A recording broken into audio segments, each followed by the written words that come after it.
Queridos, bom dia, uma alegria estarmos juntos novamente. Hoje nós vamos falar sobre criacionismo e evolucionismo, sobre a relação entre fé e razão, né? E a ideia principal que atravessa essas duas teorias nessa aula é que é possível um diálogo entre fé e razão. Diferente do que muita gente acredita, a fé não está destituída de razão e nem a teoria do evolucionismo está totalmente destituída de fé, né? Ambas as teorias, elas possuem elementos que se convergem e colaboram um para com o outro. Na verdade, são discursos independentes, não necessariamente antagônicos, certo? O nosso objetivo com essa aula é fazer com que você conheça tanto a teoria evolucionista quanto a criacionista, mas tendo como ponto de partida uma relação harmoniosa e não de conflito, certo? E também que é muito importante você reconhecer que a ciência e a religião, a fé e a razão, elas constituem discursos com características próprias e não necessariamente elas são contraditórias. Em linhas gerais, a gente pode dizer que o criacionismo é a teoria que nasce da experiência religiosa e que entende que o mundo é resultado de uma criação, de uma mente racional, de uma mente inteligente que, devido à sua racionalidade e inteligência, cria as coisas com ordem, cria as coisas com afinidade, cria as coisas com relacionamento. Por isso existe uma ordem natural, uma ordem nas coisas, uma harmonia entre as coisas criadas. Segundo o criacionismo, o mundo é manifestação de Deus, portanto. E porque o mundo é manifestação de Deus, todas as coisas emergem como realidades sagradas. O evolucionismo, por sua vez, entende que as coisas são resultado de uma evolução. Essa teoria, fruto das pesquisas inicialmente de Charles Darwin, ela vai estabelecer semelhanças entre os animais vivos e em extinção e vai ter como principais características o processo de adaptação. Muito bem, a principal obra de Darwin é A Origem das Espécies, de 1859. No entanto, eu queria lembrar você que não necessariamente fé e razão são antagônicas. Pelo contrário, existiram homens de fé que eram também homens de ciência. Por exemplo, São Silvestre II foi o primeiro papa francês. Mas além de papa, ele era matemático e é graças a ele que nós conhecemos em grande parte os números indo-arábicos, né? Também Guido d'Arezzo, que viveu no finalzinho do primeiro milênio, ele era monge e foi responsável pela notação musical moderna. O modo como se escreve a música, a pauta baseada na clave de Sol e de Fá, é graças a esse monge, né?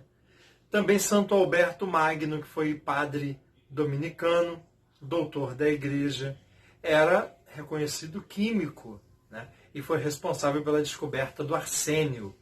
Roger Bacon, que foi um franciscano, ele era um exímio filósofo chamado Doutor Admirável, fez estudos em áreas importantes do conhecimento, como a mecânica, a ótica e a geografia. Tem outros também, outros homens da igreja, outros padres, que você pode depois pesquisar, certo? A ruptura entre fé e razão, ela possui uma história. Essa história vai nascer justamente quando um setor da igreja vai se posicionar contra Giordano Bruno, que era um frade, né, padre, e também o processo contra Galileu Galilei.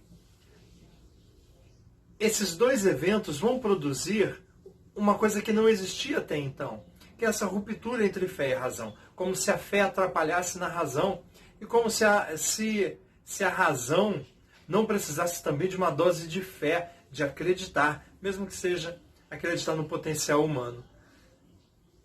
a ideia era que o homem se libertasse dos elementos da fé, para que ele pudesse caminhar sozinho. A promessa é que a razão traria um mundo melhor para o homem.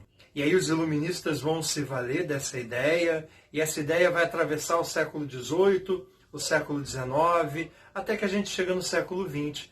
E o que a gente vê é um total desencanto para com a promessa iluminista de um mundo racional melhor com o uso só da razão. Vale a pena dizer, o uso da bomba atômica, o homem aprende a dividir o átomo e produz energia, mas juntamente com a energia ele também utiliza a técnica para matar 2 cidades inteiras com mulheres, idosos e crianças. Essa ideia de que o mundo seria melhor só com a razão não aconteceu. Apenas na Batalha de Marne, na França, morreram mais pessoas do que em todas as batalhas do século XIX na Europa juntas, né? A Segunda Guerra Mundial, que só judeus matou mais de 6 milhões de judeus. Então houve um desencanto com a ideia da razão, a razão separada da fé. A razão sozinha não tornou o homem melhor. A fé sozinha também pode produzir uma série de fanatismos que também não é bom. Fé e razão constituem dois elementos importantes para a vida humana. E aí, em termos gerais, a gente vê que o mundo é constituído de pessoas de fé. Hoje somos quase mais de 7 bilhões, né? Mais de 7 bilhões de pessoas. E apenas 0,2% desses mais de 7 bilhões são ateus. Os cristãos passam de 2 bilhões, muçulmanos quase 2 bilhões, hindus 1 bilhão, budistas 500 milhões de pessoas. Os sem religião formam 1 bilhão e 200 milhões, mas não são ateus, são os sem religião. São aqueles que consideram que todas as religiões são boas e não optam por uma religião propriamente dita. O número de ateus é muito reduzido. Nós vivemos num mundo que crê, um mundo que crê inclusive na razão, né? Crê em Deus, mas também na razão. Esse equilíbrio é fundamental. E uma coisa, o contraponto disso é justamente a intolerância, que a gente não deve permitir que aconteça de modo algum. A intolerância, ela é o desencanto com a vida humana. Então nós precisamos fazer com que as pessoas sejam tolerantes. Tolerantes. Vale a pena lembrar que intolerância no Brasil ela é crime. Embora o Brasil manifeste alguns números de intolerância consideráveis, né? Existem 2 tipos de intolerância. A primeira é a intolerância invisível, que é aquela que você pratica como preconceito, fala mal dos outros, mas não diretamente para a pessoa. E a intolerância visível é aquela em que você manifesta o preconceito para com o próximo, né? Seja como for, toda intolerância é uma decadência do diálogo. E isso de modo algum pode acontecer. Dê uma olhadinha no nosso PPT, veja os nossos vídeos, faça o exercício do Formes. E aí a gente se encontra na próxima aula para conversarmos um pouquinho sobre as questões que nós agora lançamos e iniciamos a nossa discussão. Um grande abraço para você e até semana que vem. Tchau, tchau.